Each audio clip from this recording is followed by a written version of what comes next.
बिस्मिल्लाहिर्रहमानिर्रहीम। अस्सलाम वालेकुम स्टूडेंट्स।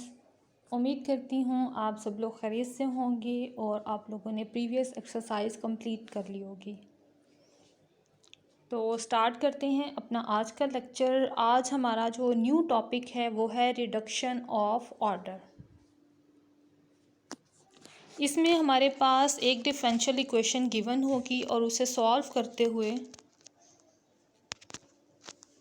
हमने ये बताना है कि इसका ऑर्डर जो है वो रिड्यूस हो सकता है, यानी सेकंड ऑर्डर डेरिवेटिव को हम चेंज करेंगे फर्स्ट ऑर्डर डेरिवेटिव में और फिर इसको सॉल्व करेंगे।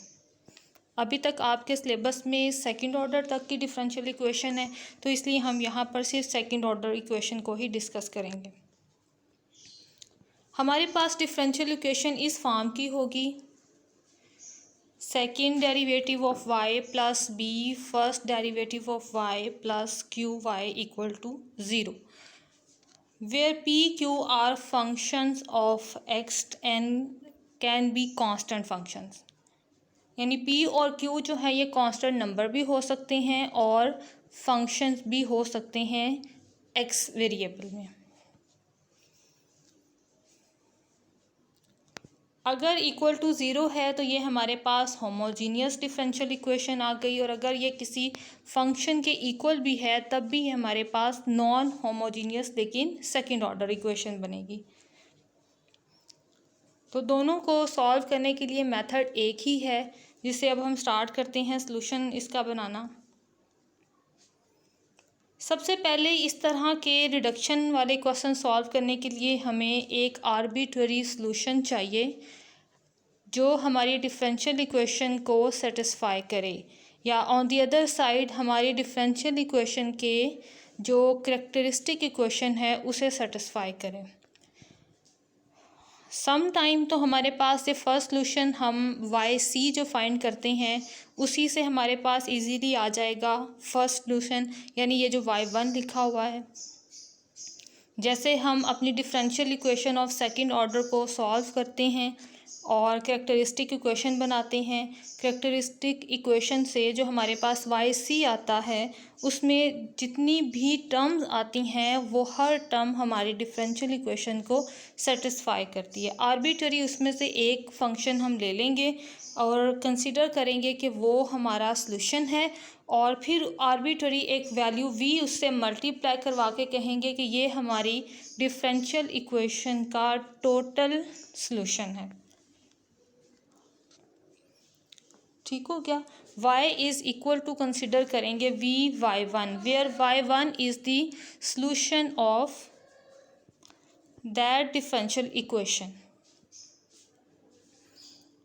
अब यहाँ से डेरिवेटिव्स फाइंड आउट करेंगे, यानी फर्स्ट डेरिवेटिव dy/dx भी और second derivative d square y/dx square, ताकि हम बाकी स्टेप्स भी यहाँ पर अप्लाई कर सकें।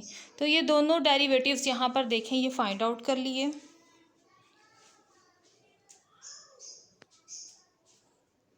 अब ये दोनों वैल्यूज़ हम अपनी डिफरेंशियल इक्वेशन में पेस्ट कर देंगे, यानी वहाँ पर अप्लाई कर देंगे। dy सेकंड डेरिवेटिव की ये सारी वैल्यू उसकी जगह पर आ गई और फर्स्ट डेरिवेटिव की ये सारी वैल्यू वहाँ पर उसकी जगह पर रिप्लेस कर दी और साथ में p मल्टीप्लाई हो गया। और नेक्स्ट आ गया ये हमारे पास q, और q के साथ y की वैल्यू, और is equal to f(x).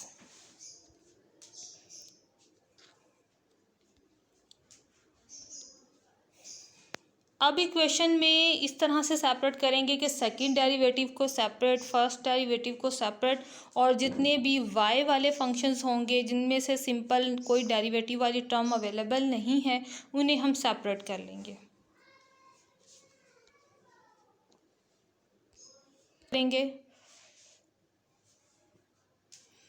y is equal to y1 is a solution of 1, यानी जो हमारे पास second order differential equation given है y1 उसी का एक सॉल्यूशन है हमारे पास। और इस केस में ये देखें, ये वो रिज़ल्ट है जो अभी हमारे पास हमारी डिफरेंशियल इक्वेशन में टोटल कांस्टेंट रिजल्ट बना था जिसके साथ कोई भी डेरिवेटिव केस नहीं था।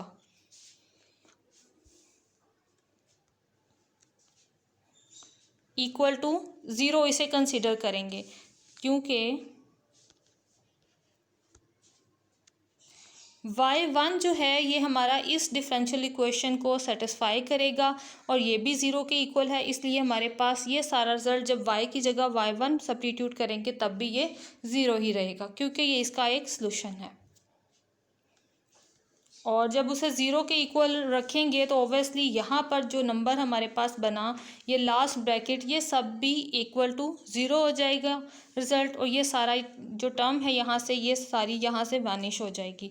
अब हमारे पास सिर्फ दो टर्म्स रह गई हैं, एक टर्म है ये सेकंड ऑर्डर और एक टर्म है ये फर्स्ट ऑर्डर वाली।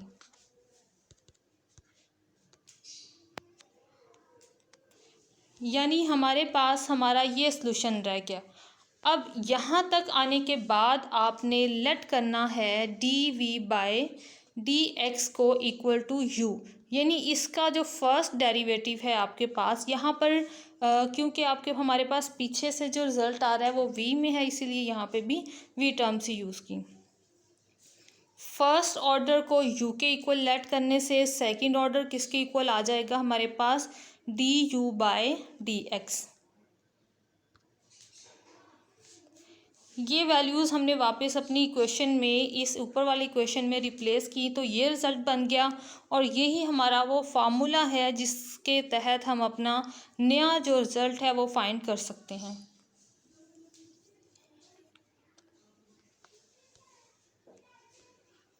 Which is a linear equation of the first order in u and can be determined v, यानी इस इक्वेशन से हम आफ्टर इंटीग्रेटिंग v जो है वो डिटर्मिन कर सकते हैं। ये लीनियर इक्वेशन होगी जो आपने 9th चैप्टर में पढ़ा है। सिंपल ये आपके पास एक कांस्टेंट नंबर कंसिडर कर लें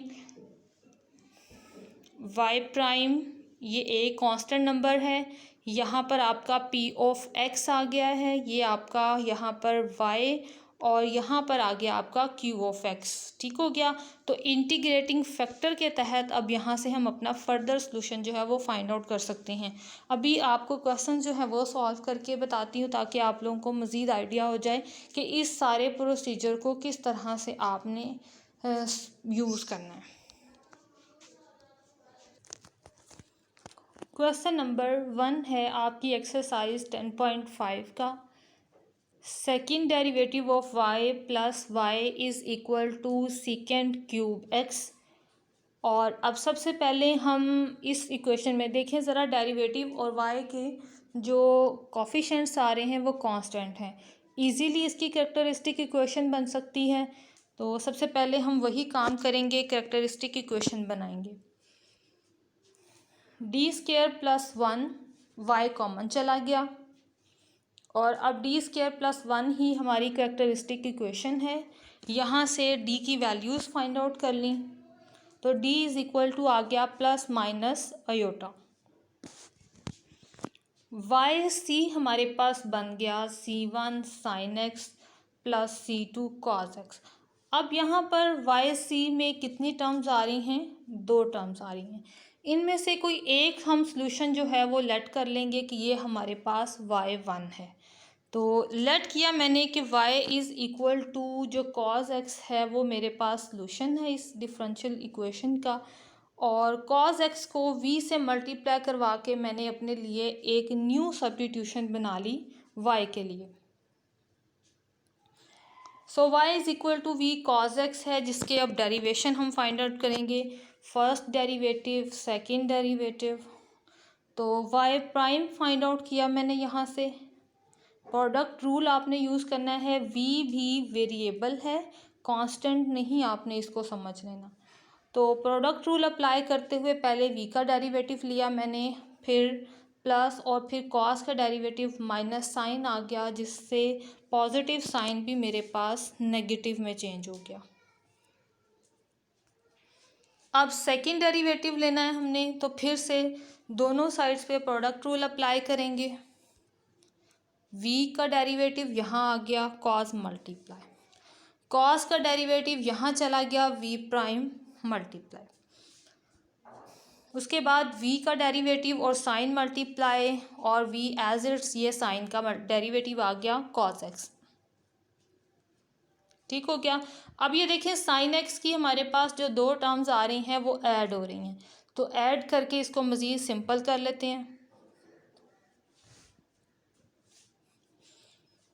सो वन बिकम्स, जो हमारे पास हमारी एग्जैक्ट डिफरेंशियल इक्वेशन जो हमें बुक में गिवन है क्वेश्चन में, उसमें हमने ये सारी रिप्लेसमेंट करवा दी, यानी y डबल प्राइम का भी रिज़ल्ट पुट कर दिया और y प्राइम का भी रिज़ल्ट वहाँ सब्स्टिट्यूट कर दिया। y प्राइम तो था नहीं, तो हमने सिर्फ y की वैल्यू सब्स्टिट्यूट करनी थी, y की वैल्यू ये यहाँ पर सब्स्टिट्यूशन में आ गई। ये सारी मेरे पास y डबल प्राइम की वैल्यू है और ये मेरे पास y की, ये दोनों टर्म्स कैंसिल हो गई। अब यहाँ से ये देखें, ये हमारे पास दो टर्म्स रहेगी डेरिवेटिव वाली, और उसी थ्योरम की तरह जो डेरिवेटिव के अलावा टर्म बची थी उसमें भी वो सारी ज़ीरो हो गई थी, यहाँ पर भी ऑटोमेटिकली वो ज़ीरो हो गई है। हमें फाइंड क्या करना है इस सारे सॉल्यूशन से, अब हमें v फाइंड आउट करना है। जब आपके पास डेरिवेटिव केस रह जाएगा तब आपने एक नई सब्स्टिट्यूशन करनी है, v prime is equal to u, then v double prime is equal to हो जाएगा आपके पास u प्राइम। v's की जगह पर u को रिप्लेस कर दिया हमने, cos x से डिवाइड करवाया ताकि एग्जैक्ट लीनियर इक्वेशन बना सकें हम। तो ये linear equation of first order मेरे पास इक्वेशन बन गई in terms of u with independent variable x। अब हम इसको उसी तरह सॉल्व करेंगे जैसे हम चैप्टर 9 में लीनियर इक्वेशंस को सॉल्व करते थे। इंटीग्रेटिंग फैक्टर फाइंड आउट किया मैंने, u के साथ जो टोटल टर्म लिखी होगी वो हमारे पास इंटीग्रेटिंग फैक्टर की इंटीग्रेशन में आएगी। tan को साइन बाय कॉस लिखा जा सकता है और कॉस का डेरिवेटिव होता है माइनस साइन, इसलिए मैंने साइन को भी इंटीग्रल साइन के अंदर ही लिख दिया है। अब कॉस का डेरिवेटिव क्योंकि ऊपर मौजूद है सो ये नेचुरल लॉग ऑफ कॉस बन जाएगा। लॉग की बैक साइड पे 2 लिखा हुआ है, लॉग का रूल है कि ये 2 जो है ये स्टार्टिंग पे आ जाता है पावर में, सो 2 पावर में चला गया और एक्सपोनेंशियल नेचुरल लॉग ये दोनों टर्म्स कैंसिल हो गई। सो ये आ गया हमारे पास कॉस स्क्वायर। अब इंटीग्रेटिंग फैक्टर के अकॉर्डिंगली जैसे हमारा प्रोसीजर है कि जो भी आपके पास इंटीग्रेटिंग फैक्टर आएगा आपने उससे लेना है, डिपेंडेंट वेरिएबल को लेना है और मल्टीप्लाई करवा देना है और साथ डेरिवेटिव लिख देना है उसका। ठीक हो गया। ये तो थी हमारी लेफ़्ट साइड। राइट साइड पे आपने क्या करना है, ऊपर जो राइट साइड का फंक्शन था उसे आपने इंटीग्रेटिंग फैक्टर से मल्टीप्लाई करवा देना है।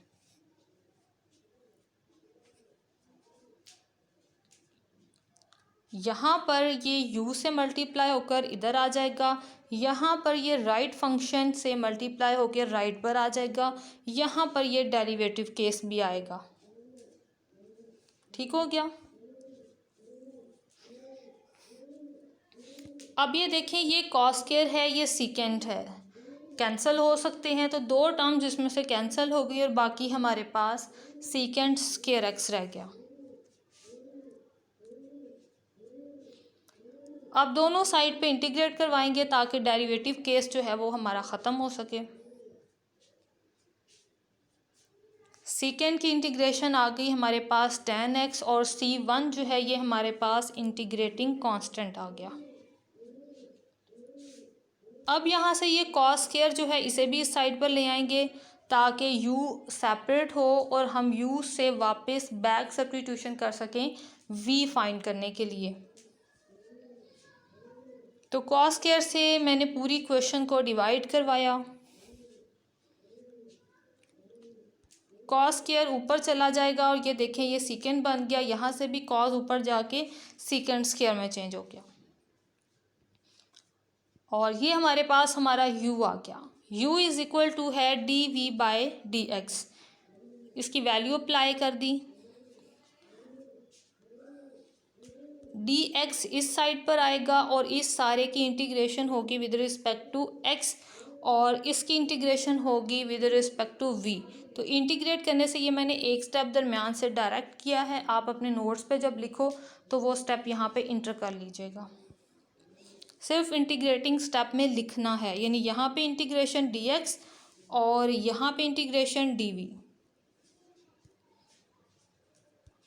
और इंटीग्रेशन आगे यहाँ पर टेन का डेरिवेटिव आगे अवेलेबल है, सो टेन स्क्वायर आ गया। सीकेंड स्क्वायर की इंटीग्रेशन होती है टेन एक्स और ये C2 साथ में आ गया एक फर्दर, क्योंकि हम दूसरी दफ़ा इंटीग्रेट कर रहे हैं, सो इंटीग्रेटिंग कांस्टेंट आ गया C2। तो फाइनली ये हमारे पास हमारा v आ चुका है। अब v को चेंज करेंगे वापस y में, तो हमारे पास स्टार्टिंग में जो सब्स्टिट्यूशन थी y is equal to v cos x, v की जगह v की वैल्यू और cos साथ में मल्टीप्लाई।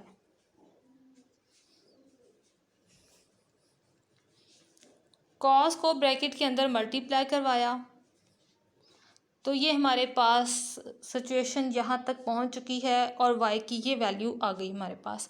लेकिन हम चाह रहे हैं कि टेन स्क्वायर से भी अपने आंसर को चेंज करके साइन और कॉस में लिखें, तो इसके लिए थोड़ी सी कैलकुलेशन हम इसकी मज़ीद कर लेते हैं।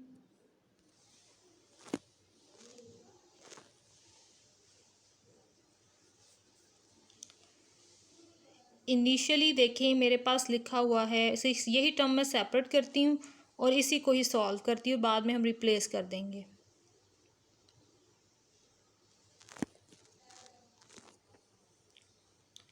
टेन स्क्वायर है, इसे साइन बाय कॉस में चेंज कर लें।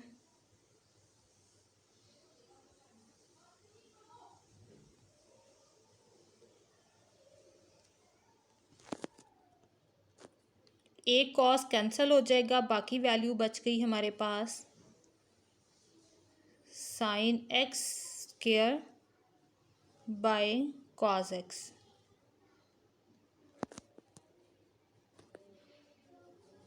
जो कि इज़ इक्वल टू है मेरे पास 1 minus cos square over cos x.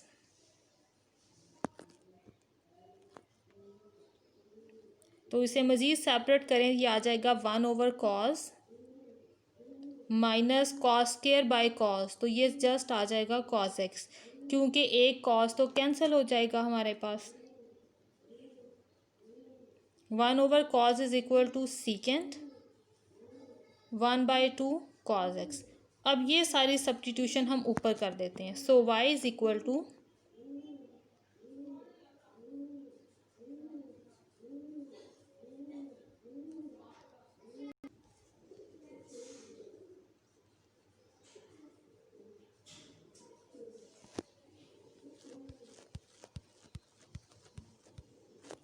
C1 sine plus C2 cos.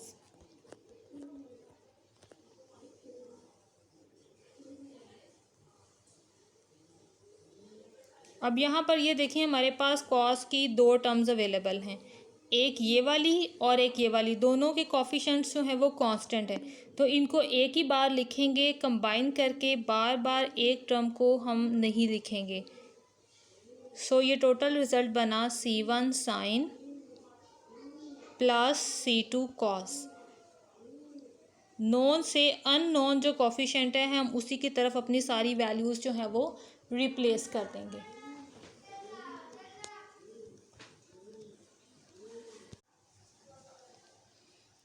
अब नेक्स्ट है हमारे पास ये question number 2, second derivative of y plus 4y is equal to 4 tan 2x। और अब यहाँ से भी देखें क्योंकि y के कोफिशिएंट्स जो हैं वो कांस्टेंट हैं, so easily characteristic equation find की जा सकती है। b square plus 4y is equal to 4 tan 2x। Characteristic equation आ गई हमारे पास d² + 4, जिसे d के लिए फर्दर सॉल्व करेंगे तो हमारे पास इजीली रिज़ल्ट आ जाएगा ±2 आयोटा। और हमारी करेक्टरिस्टिक इक्वेशन बन गई यहाँ पर c1 sin 2x + c2 cos 2x।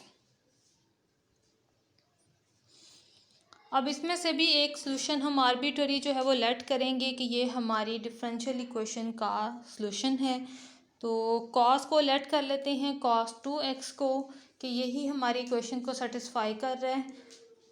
sin 2x को भी अगर हम ट्राई करेंगे तो ऑब्वियसली ये भी हमारी डिफरेंशियल इक्वेशन की कैरेक्टरिस्टिक इक्वेशन को सेटिस्फाई करेगा। सो यहाँ पे ये लेट कर लिया मैंने y is equal to v cos 2x। और अब इसको लेके हम अपने डेरिवेटिव्स फाइंड आउट करते हैं। फर्स्ट डेरिवेटिव सबसे पहले फाइंड किया, v का डेरिवेटिव आ गया और यहाँ cos का डेरिवेटिव आ गया। प्रोडक्ट रूल अप्लाई किया मैंने, और ये 2 जो है जब cos का डेरिवेटिव होगा तो 2x का भी फर्दर डेरिवेटिव हुआ, जिससे ये 2 आ गया हमारे पास। और cos का डेरिवेटिव माइनस साइन था, इसलिए यहाँ पर नेगेटिव साइन जो है वो यूज़ किया। अब इसी से हम सेकंड डेरिवेटिव लेंगे, तो सेकंड डेरिवेटिव के लिए भी अब यहाँ हमें 2 दफ़ा अप्लाई करना पड़ेगा प्रोडक्ट रूल। सबसे पहले v का डेरिवेटिव, यहाँ साइन का डेरिवेटिव आ गया। अब दूसरे केस को सॉल्व करते हैं, v का डेरिवेटिव यहाँ आ गया और साइन का डेरिवेटिव यहाँ आ गया। तो जब साइन का डेरिवेटिव यहाँ लिखेंगे तो साइन के इस 2 की वजह से एक और 2 बाहर आएगा, जिससे यहाँ पर 4 आ जाएगा। -2v', ये टोटल आंसर आ गया -4v'।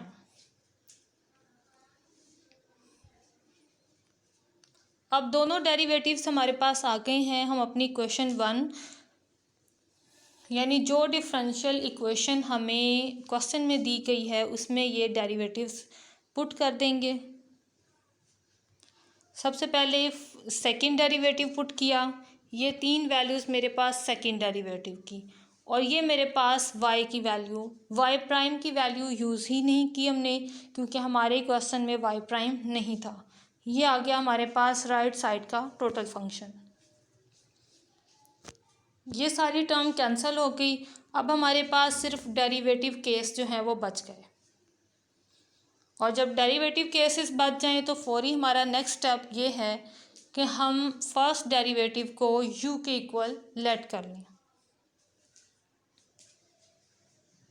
जब u के इक्वल लेट करेंगे तो v double derivative is equal to u'।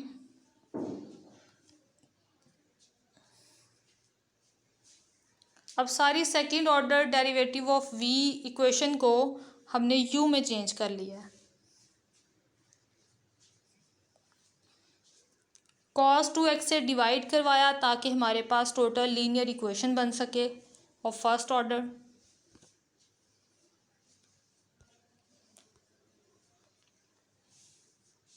Sign by cos से आंसर आ गया 10, और इसे हमने ऐसे ही लिखा क्योंकि 10 बाय कॉस तो फार्मूला हमारे पास डायरेक्ट नहीं बनेगा, इसे हम सॉल्व करते हुए ही बनाएंगे।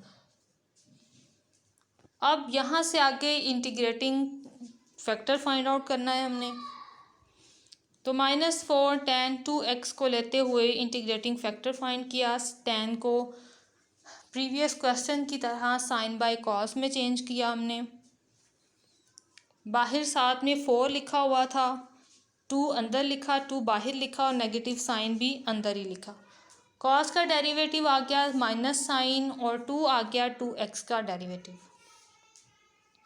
So natural log of cos x इसका रिजल्ट आ गया नीचे इंटीग्रेशन से, और बाहर जो 2 लिखा हुआ है ये कॉस की पावर में आ गया।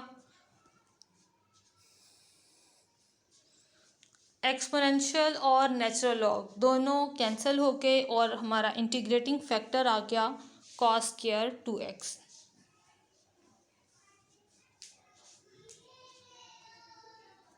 उसी वे में इंटीग्रेटिंग फैक्टर को u से मल्टीप्लाई करवाया और इधर लिख लिया, फंक्शन के साथ फंक्शन के साथ भी इंटीग्रेटिंग फैक्टर को मल्टीप्लाई करवाया और इधर लिख लिया।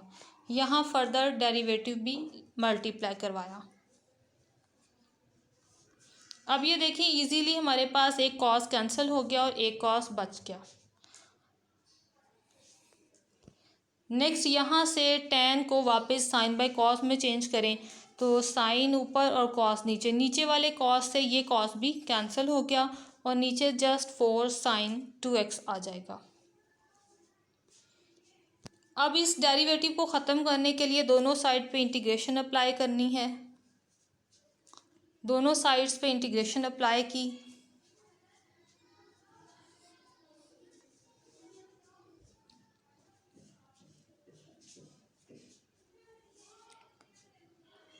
साइन का डेरिवेटिव आ गया हमारे पास माइनस कॉस इंटीग्रेशन से और साथ में 2b।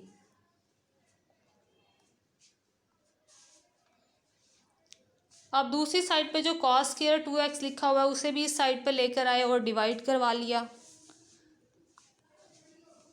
यहाँ से एक कॉस कैंसिल हुआ और ये सीकेंड बन गया और यहाँ से ये सीकेंड स्क्वायर।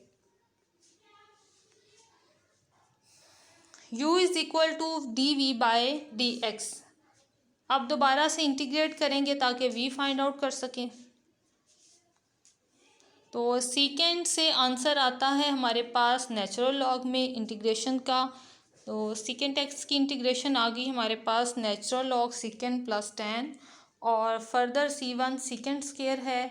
सीकेंड स्क्वायर की इंटीग्रेशन आती है 10, तो वो भी हमने साथ में लिख ली। क्योंकि सीकेंड स्क्वायर के साथ 2 मल्टीप्लाई में नहीं था इसलिए 2 से हमने डिवाइड करवा लिया। अब टोटल v आ चुका है। v को cos 2x से मल्टीप्लाई करवाएंगे ताकि y की वैल्यू आ सके और ये ऊपर हमने सब्स्टिट्यूशन की हुई थी। यहाँ पर cos से मल्टीप्लाई करवाया हर नंबर को और यहाँ पर ये देखें c1 और 2 ये दोनों कांस्टेंट नंबर है, मल्टीप्लाई होकर भी ये कांस्टेंट ही रहेंगे। तो इनको सेपरेट चेंज कर दिया मैंने c1 की कंडीशन में ही और नीचे से 2 जो है वो भी मैंने यहाँ से वैनिश कर दिया। और 10 जब साइन बाय कॉस आएगा तो बाहर जो कॉस लिखा हुआ है उससे मल्टीप्लाई होकर नीचे वाला कॉस जो है वो ख़त्म हो जाएगा। इनको सेपरेट किया यहाँ पर ये cos 2x जो है ये इस ब्रैकेट वाले तमाम फंक्शन से कॉमन लिया है और ये इनसे मल्टीप्लाई हो रहा है। ठीक है, ये सारी ब्रैकेट से मल्टीप्लाई हो रहा है और ये c2 भी अंदर चला गया।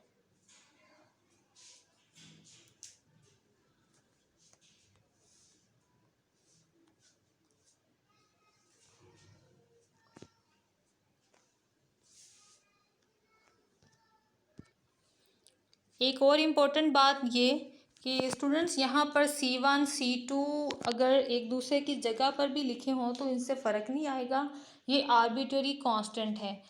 ठीक है, जो आपकी बुक में लास्ट में आंसर्स हैं वो हो सकता है कि इस तरह से हो कि यहाँ पर c1 हो, यहाँ पर c2 हो, तो इसको आपने देख के परेशान नहीं हो जाना। इंटीग्रेटिंग कांस्टेंट लेते हुए हम कोई भी कांस्टेंट ले सकते हैं। तो कांस्टेंट जो होते हैं वो अननोन होते हैं, उसके लिए आपने ऐसे परेशान नहीं होना। यहाँ पर ये 2x लिख लीजिएगा। ठीक है, यहाँ जो मल्टीप्लाई होगा वो फैक्टर मैंने यहाँ लिखा हुआ है। नेक्स्ट है क्वेश्चन नंबर 3 और ये इम्पोर्टेंट क्वेश्चन भी है। ये स्टार्टिंग वाले क्वेश्चंस में ज़रा थोड़ी थोड़ी सी चीज़ें डिफरेंट थी इसलिए वो मैंने खुद आपको करवाना चाही। क्वेश्चन नंबर 3 जो है ये हमारे पास लाग्रांज इक्वेशन है और इसके लिए अब क्योंकि डेरिवेटिव्स के कोफिशिएंट्स जो हैं वो कांस्टेंट नहीं हैं, हम कैरेक्टरिस्टिक इक्वेशन भी यहाँ से फाइंड नहीं कर सकते। तो इसके लिए आपको एक मेथड पहले मैं बता देती हूँ कि आपने उस मेथड को यूज़ करना है और फिर आपने इसके लिए रिज़ल्ट जो है वो फाइंड करना है।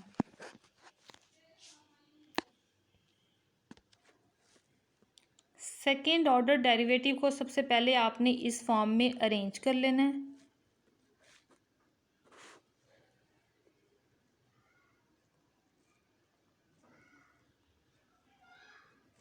और इसके बाद आपने पी ऑफ एक्स सेपरेट कर लेना है और क्यू ऑफ एक्स को सेपरेट कर लेना है।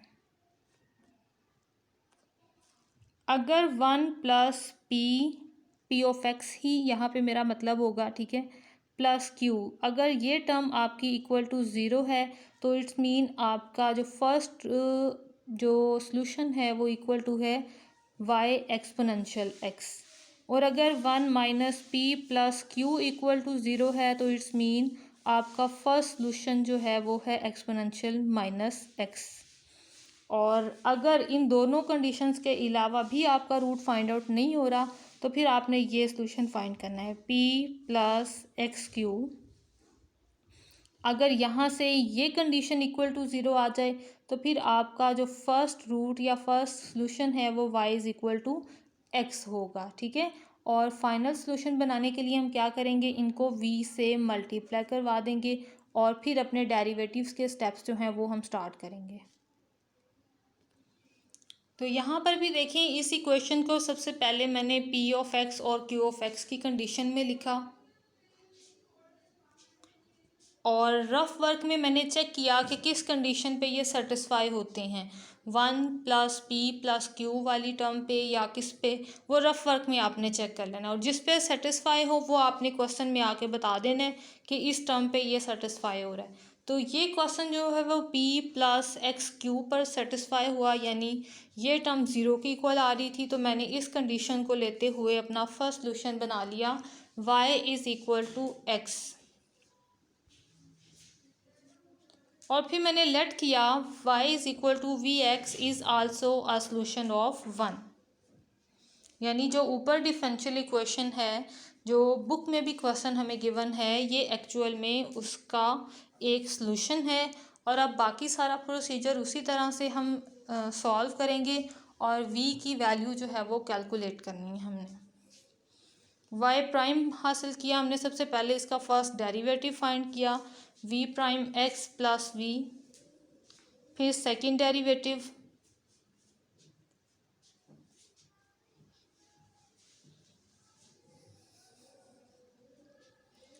और यहाँ पर ये प्रोडक्ट रूल अप्लाई करते हुए डेरिवेटिव्स आए, v और x दोनों पर प्रोडक्ट रूल अप्लाई किया मैंने और तब ये मेरे पास आंसर्स आए हैं। अब ये क्वेश्चन मैंने लिखा और इसमें इन डेरिवेटिव्स की सब्स्टिट्यूशन जो है वो रिप्लेस कर देंगे, यही ऊपर वाले डेरिवेटिव्स इनकी जगहों पर आ गए।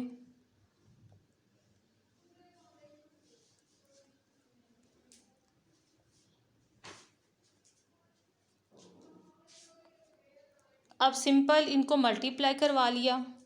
अब इन दोनों ब्रैकेट्स को मल्टीप्लाई करवाया तो ये फर्स्ट फोर टर्म्स आ गई, इन दोनों को मल्टीप्लाई करवाया तो ये मेरे पास दो टर्म्स आ गई।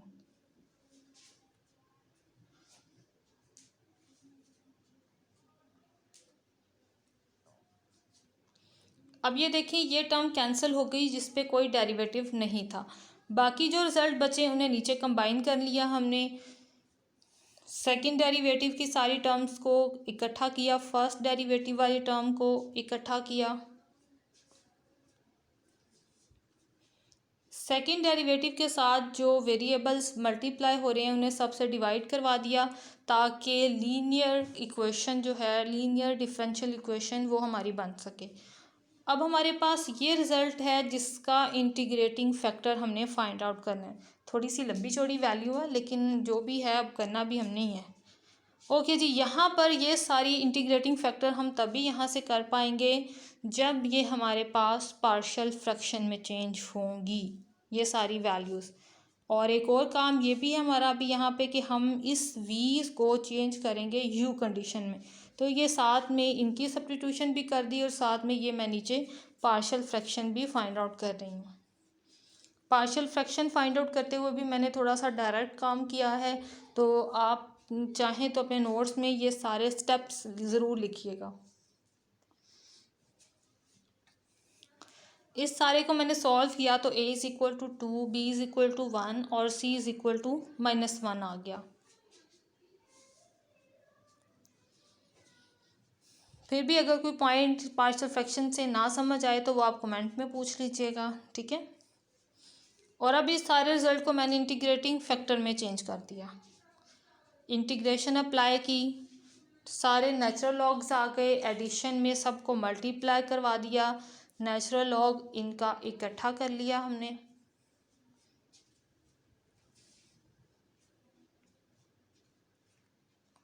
और ये हमारे पास आ गया result x square into 1 minus X square.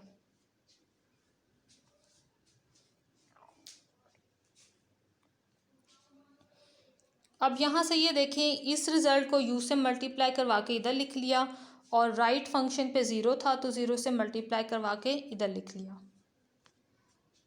अब इंटीग्रेशन अप्लाई की तो c2 मैंने लिख लिया, कांस्टेंट है, हम जैसे मर्ज़ी चेंज करके लिख सकते हैं, a b कुछ भी और भी यूज़ कर सकते हैं यहाँ पे हम।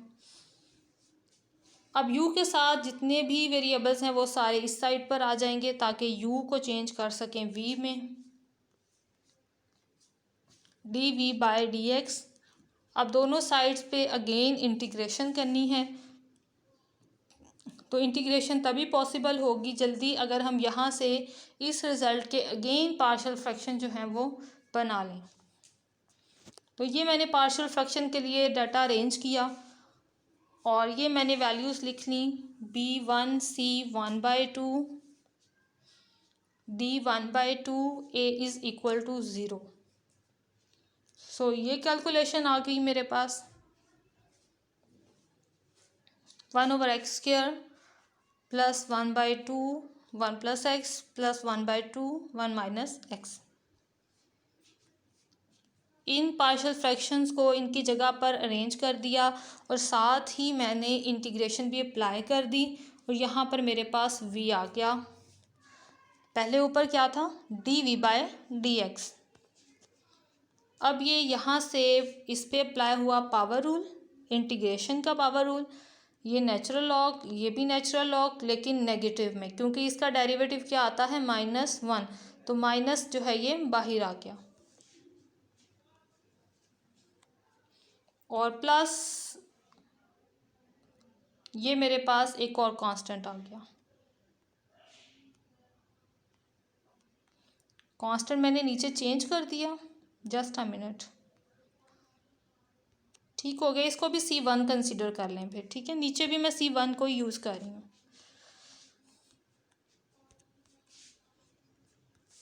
और सेकंड पे आ गया कांस्टेंट अगेन मेरे पास ये C2, ठीक हो गया। C1 ऊपर यूज़ किया और C2 अब यूज़ कर रहे हैं। नेचुरल लॉग्स को कंबाइन कर दिया, दिस ओवर दिस, और फाइनल आंसर है मेरे पास y is equal to V X. इस सारे v को x से मल्टीप्लाई करवा देना है बस, और वही आंसर आ जाएगा हमारे पास।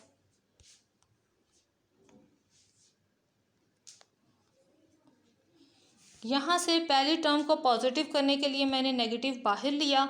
C1 एक अननोन कांस्टेंट नंबर है, माइनस से मल्टीप्लाई होगा फिर भी वो अननोन कांस्टेंट ही रहेगा, सो मैंने उसको C1 ही दोबारा लिख दिया, लेकिन अंदर मैंने माइनस से मल्टीप्लाई करवा दिया। तो स्टूडेंट्स ये हमारा क्वेश्चन नंबर 3 का फाइनल आंसर है। इस क्वेश्चन की अच्छी से प्रैक्टिस कीजिएगा क्योंकि ये क्वेश्चन इम्पोर्टेंट भी है।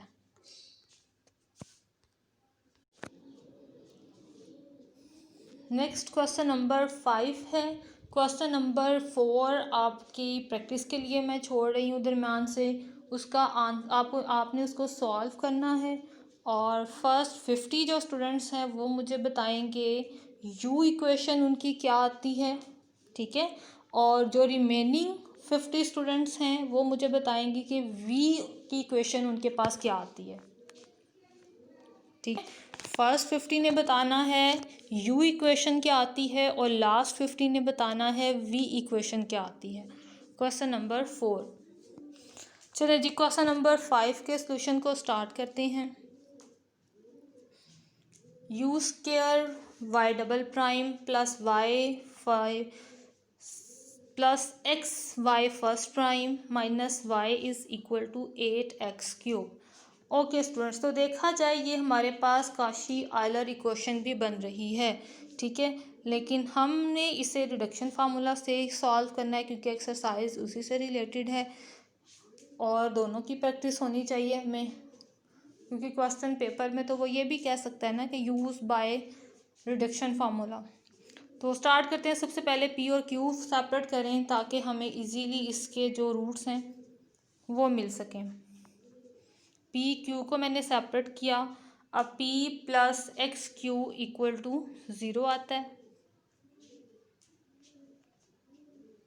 सो फर्स्ट सॉल्यूशन मेरे पास आ गया y is equal to x। Let किया मैंने y is equal to V, x is also a solution. First derivative apply किया मैंने ताकि मैं अपनी डिफरेंशियल इक्वेशन के लिए डेरिवेटिव्स के रिजल्ट्स बना सकूं। प्रोडक्ट रूल अप्लाई किया मैंने वी एक्स पर। y prime is equal to V prime X plus V. y double prime यानी सेकेंड डेरिवेटिव लिया, v double prime x plus 2v1 आ गया। v1 मतलब v फर्स्ट डेरिवेटिव। अब ये रिप्लेसमेंट की मैंने अपने क्वेश्चन में।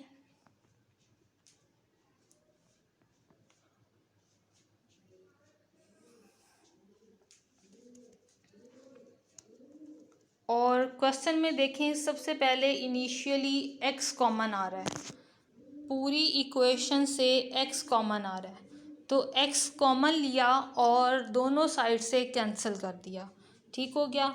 बाकी रिज़ल्ट ये बचेगा। आप कंसीडर करें कि ये लाइनें दो जो मैंने कट किया हुआ ये नहीं है, आपके पास ये अंदर वाला रिज़ल्ट बचेगा।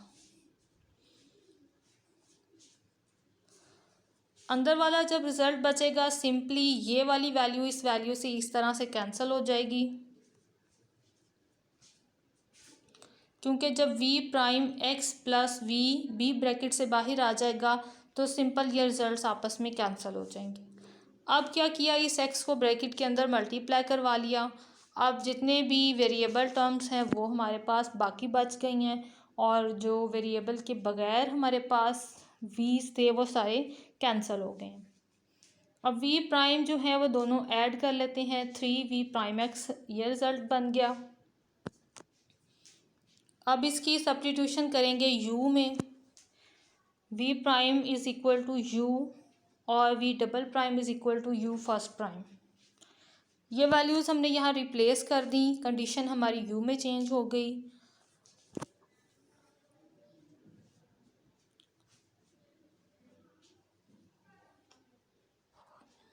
अब x स्क्वायर से यहाँ पर डिवाइड करवा लिया। इंटीग्रेटिंग फैक्टर फाइंड आउट किया और इंटीग्रेटिंग फैक्टर आ गया हमारे पास एक्स क्यूब, क्योंकि 1/x की integration natural log of x, फिर बाहर 3 लिखा हुआ था, वो लॉग के रूल के अकॉर्डिंगली x की पावर में आ गया। एक्सपोनेंशियल और नेचुरल लॉग दोनों कैंसिल और ये आ गया एक्स क्यूब। अब यहाँ क्या किया हमने, इस एक्स क्यूब को u से मल्टीप्लाई करवा के इस साइड पे लिख लिया। और यहाँ पर 8x कैसे आया, एक स्टेप मैं आपको यहाँ से बताना मिस कर दिया, वो मैं आपको ज़रा बता दूँ।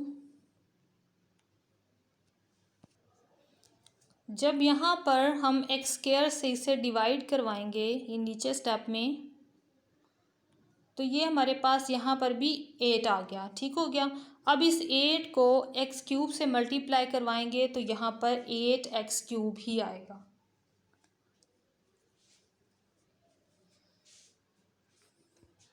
अब दोनों साइड पे इंटीग्रेशन अप्लाई की। 8x has power 4 divided by 4 plus c2, और यहाँ से ये एक्स क्यूब जो है ये दूसरी तरफ आ जाएगा और डिवाइड होगा। पहली टर्म हमारे पास रह गई जस्ट 2x और यहाँ आ गया c2, x हैज़ पावर -3। अब dx को इस साइड पे ले आए और अगेन इंटीग्रेशन करना है हमने ताकि हम v फाइंड आउट कर सकें। अभी जो क्वेश्चन नंबर 4 के बारे में मैंने पूछा वो मैंने फर्स्ट 50 से पूछा कि इस तरह u की इक्वेशन आपने मुझे बतानी है, और जो मैंने अभी रिमेनिंग 50 वालों से पूछा वो मैंने इस तरह से v की इक्वेशन पूछी है उनसे। ओके जी, इंटीग्रेशन अप्लाई की हमने यहाँ पर।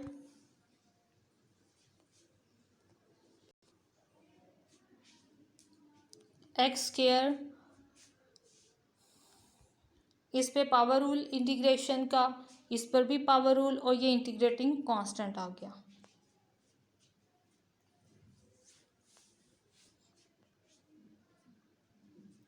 y is equal to V X, और v हमारे पास ये सब आया हुआ है, इसको सिंपली x से मल्टीप्लाई करवाएंगे, हमारे पास y का रिजल्ट आ जाएगा। x से मल्टीप्लाई होने के बाद ये रिजल्ट बना हमारे पास, और इसको अरेंज कर लिया फाइनली, और ये हमारे पास क्वेश्चन नंबर 5 का सॉल्यूशन आ गया। Question number 6, X square Y double prime minus X square plus 2x Y prime plus x plus 2y is equal to X cube exponential x। सबसे पहले इसमें भी p और q को सेपरेट करना है हमने, तो एक्स स्क्वायर से डिवाइड किया, और p और q हमारे पास इजीली टर्म्स बन गई। अब देखिए q को x से मल्टीप्लाई करवाएं तो हमारे पास इक्वल टू 0 कंडीशन आ रही है। क्वेश्चन नंबर 4 भी आपका जो है वो इसी तरह से सेटिस्फाई हो जाएगा। ओके, अब सॉल्यूशन क्या बनेगा, y is equal to X, और हमने लेट किया कि y is equal to V X is also a solution of 1। अब इसका फर्स्ट डेरिवेटिव फाइंड किया, y prime is equal to V prime X plus V, y double prime find out किया product rule से।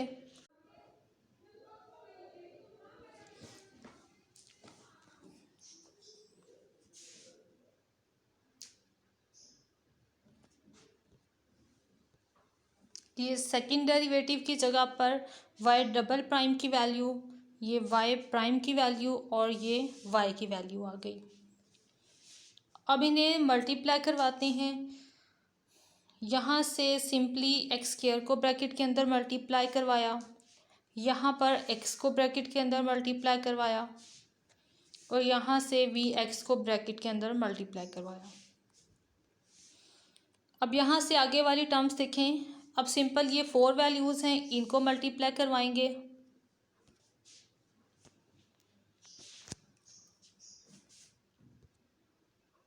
पहले x square को, फिर x square को v से, फिर 2x को, फिर 2x को v से, और सब के साथ माइनस, क्योंकि इनकी ब्रैकेट से बाहर जो है वो माइनस साइन लगा हुआ है। अब सारी कैलकुलेशन हमारे पास ये आ गई आफ्टर मल्टीप्लिकेशन। अब यहाँ से देखते हैं कौन कौन सी वैल्यू आपस में सॉल्व हो रही हैं। तो यहाँ से ये देखें, ये टर्म कैंसिल, ये टर्म यहाँ से कैंसिल, और ये टर्म भी कैंसिल, और ये 2 वैल्यूज़ यहाँ से हमारे पास बच गई, जिन्हें हम यहाँ नीचे लिख लेंगे। अब ये देखें दोनों टर्म्स जो हैं, दोनों साइड से, यहाँ से भी एक्स क्यूब कॉमन आकर कैंसिल हो रहा है, तो एक्स क्यूब जो है वो हमने कैंसिल कर दिया, रिमेनिंग रिजल्ट बच गया। अब सिंपल इसे चेंज करेंगे लीनियर इक्वेशन में, तो u के अकॉर्डिंगली इसको चेंज किया, तो u prime minus u is equal to exponential x, ये आंसर आ गया। -1 की इंटीग्रेशन हमने यूज़ की, तो ये आ गया हमारे पास सिंपली एक्सपोनेंशियल माइनस एक्स। अब एक्सपोनेंशियल माइनस एक्स को u से मल्टीप्लाई करवा कर इधर लिखा, और एक्सपोनेंशियल x से मल्टीप्लाई करवा कर इधर लिखा। यहाँ पर 1 आ गया इंटीग्रेशन की, यहाँ से डेरिवेटिव ख़त्म हो गया, 1 की इंटीग्रेशन x, और साथ इंटीग्रेटिंग कांस्टेंट आ गया c1।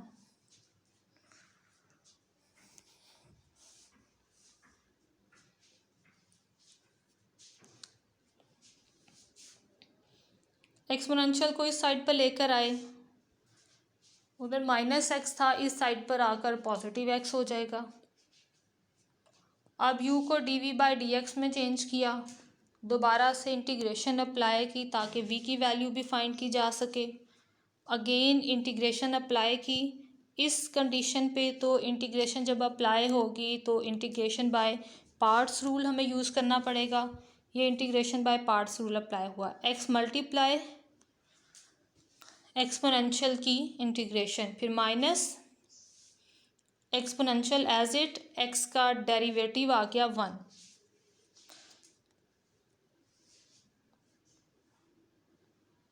और यहाँ पर एक्सपोनेंशियल की इंटीग्रेशन अगेन एक्सपोनेंशियल होती है, इसलिए इसको एज इट ही यहाँ पर लिख दिया। ये आ गया मेरे पास माइनस एक्सपोनेंशियल, जो कि ये दोनों टर्म्स आपस में मैच कर रही हैं, तो इनको कंबाइन करके लिखेंगे और इनका कांस्टेंट एक ही बना देंगे C1। अब ये हमारे पास टोटल v का आंसर आ गया। सिंपल क्या करना है, अब हमने v को x से मल्टीप्लाई करवाना है और हमारे पास हमारा टोटल आंसर आ जाएगा।